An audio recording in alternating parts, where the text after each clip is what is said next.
Assalamualaikum warahmatullahi wabarakatuh. Halo semuanya, para pejuang KSN dimanapun kalian berada. Bagaimana kabarnya pada pagi hari ini? Semoga kita semua dalam kondisi baik-baik saja di tengah pandemi COVID-19 ini. Nah, perlu kamu ketahui bahwa pelaksanaan KSN tingkat provinsi akan dilaksanakan pada tanggal 30 Agustus hingga 4 September 2021. Semoga kalian semua bisa mendapatkan medali di tingkat provinsi nanti ya. Nah, pada pertemuan kali ini kita akan mengulas atau mereview soal Olimpiade Biologi untuk bidang anatomi dan fisiologi hewan. Yuk mari kita bahas soal-soalnya. Oke, soal nomor 1. Mengonsumsi makanan berlemak tinggi diduga memicu terjadinya obesitas yang diikuti oleh timbulnya penyakit diabetes. Untuk membuktikan pernyataan di atas, Srinivasan dan kawan-kawan tahun 2005 memberikan tikus makanan yang kaya akan lemak atau HFD. HFD ini merupakan singkatan dari high fat diet dan mengamati perubahan parameter atau tolok ukur fisiologis yang terdapat di dalam darah akibat mengonsumsi makanan tersebut. Sebagai kontrol, sekelompok tikus diberikan makanan normal atau NPD. NPD ini singkatan dari Normal Pellet Diet.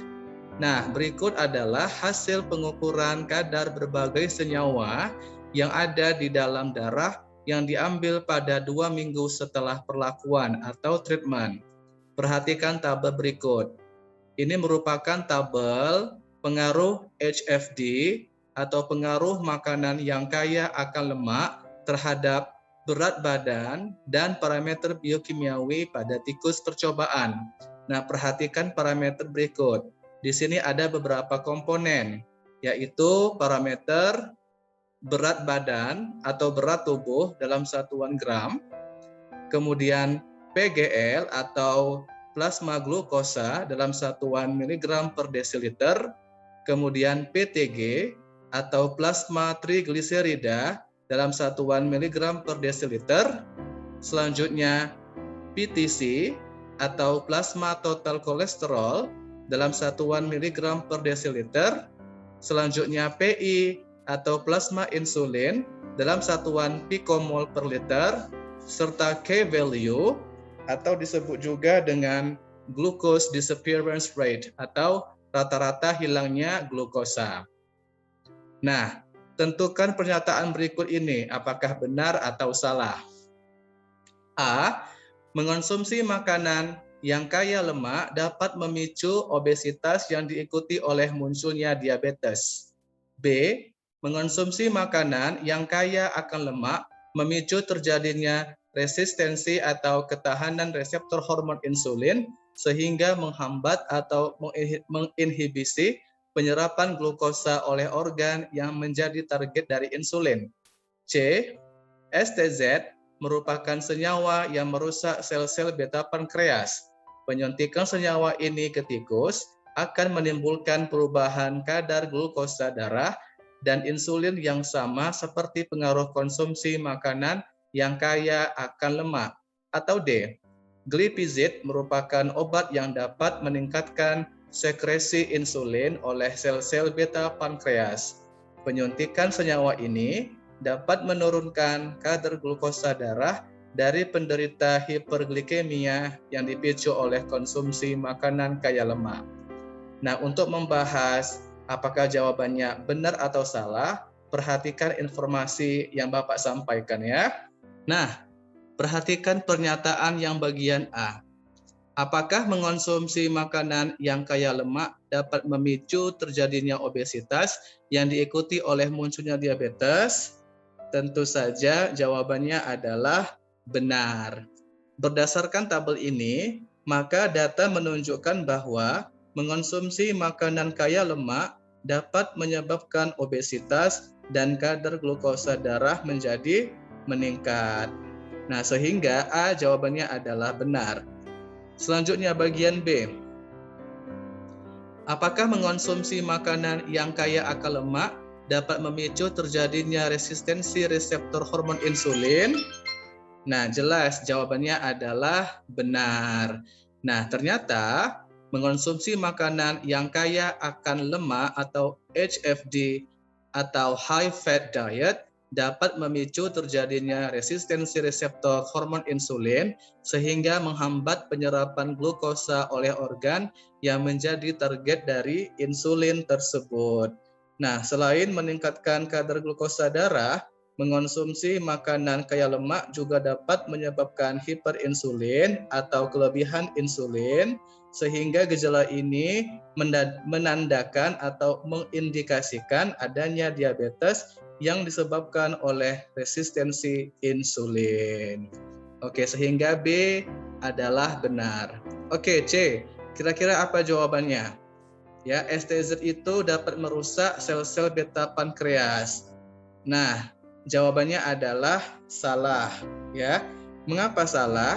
Karena penyuntikan STZ atau streptozotocin akan menyebabkan sel-sel yang memproduksi insulin menjadi rusak, sehingga kadar insulin di dalam darah akan menurun. Oke. Nah, selanjutnya bagian D. Apakah glipizid dapat meningkatkan sekresi insulin oleh sel-sel beta pankreas? Nah, ternyata jawabannya juga salah. Mengapa salah? Karena sebetulnya yang dapat meningkatkan sekresi insulin oleh sel-sel beta pankreas bukan glipizid, melainkan sulfonilurea. Ya, jadi sulfonilurea digunakan untuk mengobati diabetes tipe 2 karena dapat menstimulasi atau meningkatkan sekresi insulin dari sel-sel beta pankreas. Sehingga A, B jawabannya benar, C dan D jawabannya salah. Oke, selanjutnya kita bahas soal nomor 2. Nutrisi yang diserap di usus umumnya menggunakan mekanisme transport aktif sekunder, yaitu menggunakan gradien ion Na positif sebagai sumber energi transport. Berikut ini adalah salah satu mekanisme transport nutrisi dari lumen usus ke sel-sel epitel dan kemudian ke dalam darah. Ya. Nah, berdasarkan gambar ini, tentukan apakah pernyataan berikut ini benar atau salah. A. Konsentrasi X di dalam usus sama dengan konsentrasi X di dalam darah yang meninggalkan usus. B. Konsentrasi ion natrium di lumen usus lebih tinggi daripada konsentrasi ion natrium di epitel usus. Kondisi sebaliknya terjadi pada unsur X. C. Zat-zat yang menghambat pembentukan ATP atau adenosin trifosfat di mitokondria dapat menghambat penyerapan zat X. Atau D. Vitamin D merupakan salah satu contoh dari zat X. Ya, ini ya, zat X ini. Oke, sekarang kita bahas satu persatu apakah jawabannya benar atau salah. Oke, sekarang kita bahas apakah jawaban ini benar atau salah ya. Nah, jadi guys, transport aktif sekunder atau energi dari gradien ion menggunakan energi yang terkandung di dalam gradien ion atau potensial membran sebagai hasil dari pompa natrium dan kalium. Maka konsentrasi ion natrium cenderung untuk berdifusi kembali ke dalam sel karena perbedaan konsentrasi. Kalau arah transport zat tersebut searah dengan gerakan ion natrium dan seluruh transport aktif sekunder terjadi secara kotransport dan kalau arahnya berlawanan disebut dengan antiport. Nah, pada sistem transport sekunder ini, perbedaan konsentrasi ion akan dipergunakan untuk mengangkut suatu senyawa secara aktif. Pada gambar di atas, molekul X diangkut secara aktif menggunakan gradien ion natrium. Nah, kita bahas. A, kira-kira apa jawabannya? Nah, berdasarkan informasi tadi, maka A, jawabannya adalah salah. Mengapa salah?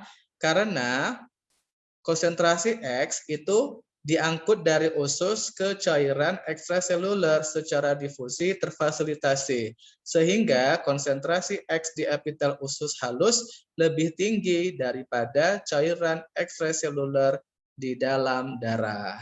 Oke. Nah, yang bagian B, kira-kira apa jawabannya? Nah, ternyata jawabannya benar, ya, bahwa konsentrasi ion natrium di lumen usus lebih tinggi daripada konsentrasi natrium di epitel usus. Dan begitu pula sebaliknya. Oke. Nah, jadi gradien ion natrium pada sistem transport aktif sekunder dibentuk dari sistem transport aktif primer. Oke, bagian C. Apa jawabannya? Benar ya. Nah, jadi zat-zat yang menghambat pembentukan ATP di mitokondria itu dapat menghambat atau menginhibisi penyerapan zat X. Ya, jika sel tidak mampu menghasilkan ATP, maka gradien ion natrium tidak terbentuk, sehingga transport X tidak berlangsung. Oke, sedangkan jawaban D apa? Nah, ternyata jawabannya salah. Nah, jadi vitamin D bukan contoh dari zat X. Mengapa? Karena vitamin D larut di dalam lemak sehingga bisa langsung masuk menembus membran sel. Oke. Nah, sehingga bisa kita katakan bahwa berdasarkan informasi tadi, A salah, B benar, C benar, D salah. Oke, soal nomor 3. Metahemoglobin merupakan hemoglobin atau Hb dengan pusat Fe. Di dalam sel darah merah atau eritrosit, metahemoglobin dapat diubah atau dikonversi menjadi hemoglobin normal dengan bantuan enzim methemoglobin reduktase. Nah, ini merupakan metahemoglobin dan ini adalah Hb normal. Berikut adalah kurva yang menunjukkan kadar oksigen di dalam darah pada kondisi normal dan pada kondisi 50% dari hemoglobin berada dalam bentuk methemoglobin. Nah, ini kurvanya ya guys. Oke, tentukan pernyataan berikut ini benar atau salah. A. Terbentuknya methemoglobin pada salah satu subunit dari hemoglobin tidak mempengaruhi afinitas dari ketika subunit lainnya terhadap oksigen. B. Methemoglobin memiliki kemampuan mengikat atau memfiksasi oksigen yang lebih tinggi dari Hb normal. C. Pengaruh dari terbentuknya methemoglobin di dalam darah sama seperti anemia akibat kekurangan Fe atau zat besi, atau D. Methemoglobin dapat memicu terjadinya hipoksia. Nah, kira-kira apa jawabannya guys? Kita bahas ya. Nah, yang A, terbentuknya methemoglobin pada salah satu subunit dari hemoglobin tidak mempengaruhi afinitas atau daya ikat. Jawabannya adalah salah. Nah, mengapa salah? Nah, karena pembentukan methemoglobin akan meningkatkan afinitas hemoglobin dalam mengikat atau memfiksasi oksigen, namun menurunkan kapasitas hemoglobin dalam mengangkut oksigen. Ya.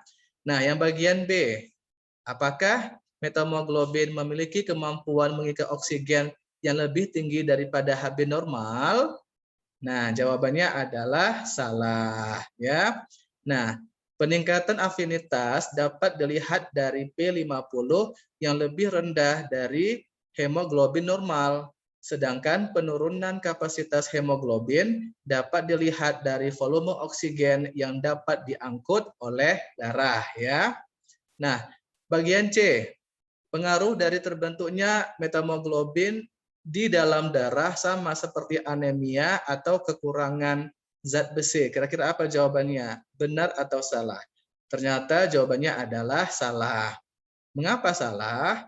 Karena kekurangan atau defisiensi Fe atau zat besi juga dapat menurunkan kapasitas hemoglobin dalam mengangkut oksigen. Ya. Nah, D.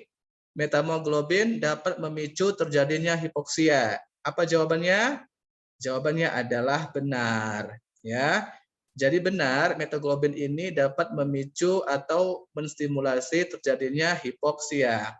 Nah, berbeda dengan pembentukan metahemoglobin, anemia akan menurunkan afinitas hemoglobin terhadap oksigen, ya, sehingga D jawabannya adalah benar.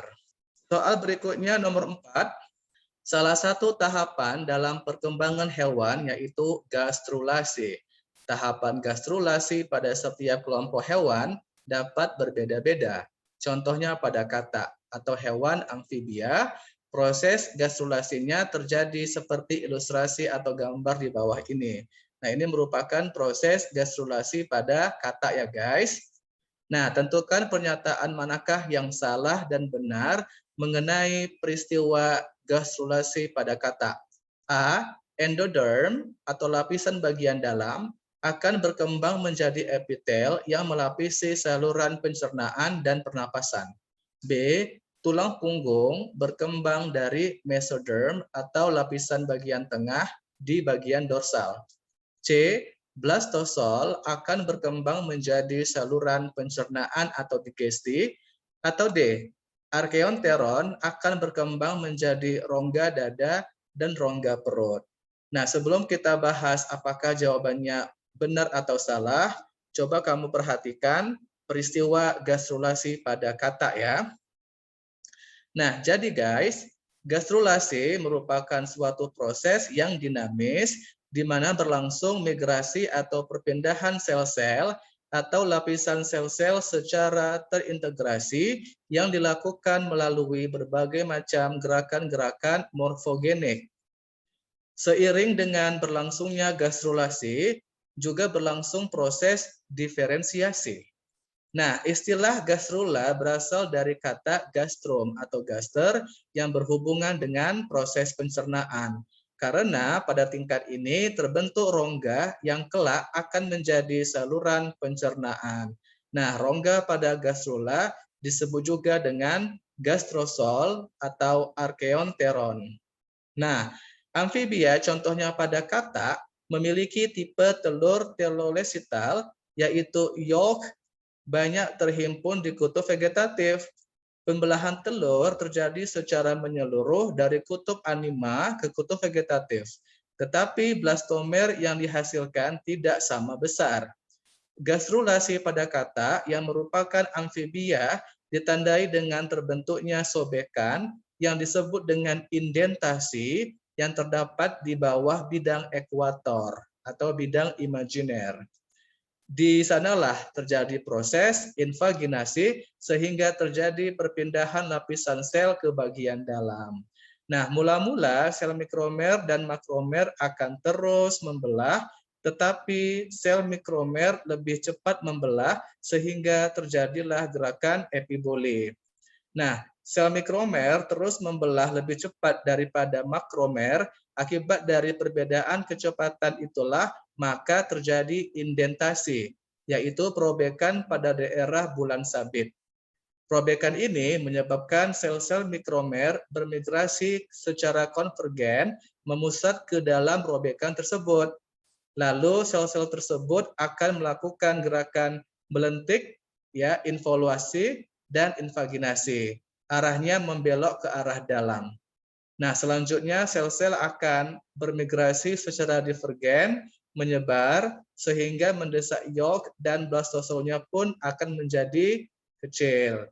Nah, pada fase akhir, yaitu terbentuk rongga baru yang disebut dengan gastrosol atau archeonteron.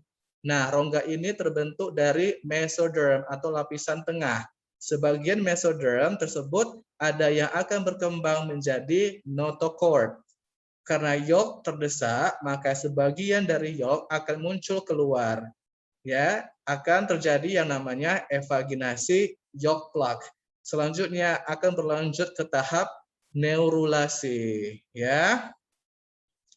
Nah, langsung saja kita bahas yang bagian A. Endoderm akan berkembang menjadi epitel yang melapisi saluran pencernaan dan pernapasan. Jawabannya adalah benar. Nah, jadi guys, pada lapisan dalam itu akan terjadi diferensiasi membentuk epitel yang melapisi saluran digesti dan respirasi. Oke, yang bagian B. Tulang punggung berkembang dari lapisan tengah bagian dorsal. Jelas ya, jawabannya adalah benar. Oke, blastosol akan berkembang menjadi saluran pencernaan. Jawabannya adalah salah ya. Mengapa salah? Karena pada akhir gastrulasi, blastosol akan hilang dan terbentuk 3 lapisan embrional yang melapisi rongga yang disebut dengan arkeonteron. Nah, berarti kalau yang bagian D ini, arkeonteron akan berkembang menjadi rongga dada dan rongga perut. Jelas ya, jawabannya adalah salah. Ya, salah. Mengapa? Karena di sini arkeonteron berkembang menjadi saluran pencernaan dan pernapasan. Oke, saluran pencernaan dan pernapasan dilapisi oleh sel epitel yang berkembang dari endoderm, yaitu saraf dan epidermis. Sedangkan bagian tubuh lainnya berkembang dari lapisan mesoderm. Jadi sebetulnya blastosol itu berkembang tidak hanya berkembang menjadi saluran pencernaan saja, tetapi juga bisa berkembang menjadi saluran pernapasan ya guys. Nah, sedangkan yang arkeonteron ini tidak hanya berkembang menjadi rongga dada dan rongga perut, tetapi juga bisa berkembang menjadi sel saraf dan epidermis. Oke. Nah, demikianlah pembahasan soal-soal Olimpiade Biologi untuk bidang anak FIS1 atau anatomi dan fisiologi hewan. Apabila ada pertanyaan dari para peserta KSK, silakan ditanyakan di kolom komentar YouTube ya. Nah, terima kasih atas perhatiannya. Wassalamualaikum warahmatullahi wabarakatuh. Sampai jumpa pada pertemuan berikutnya. See you next time.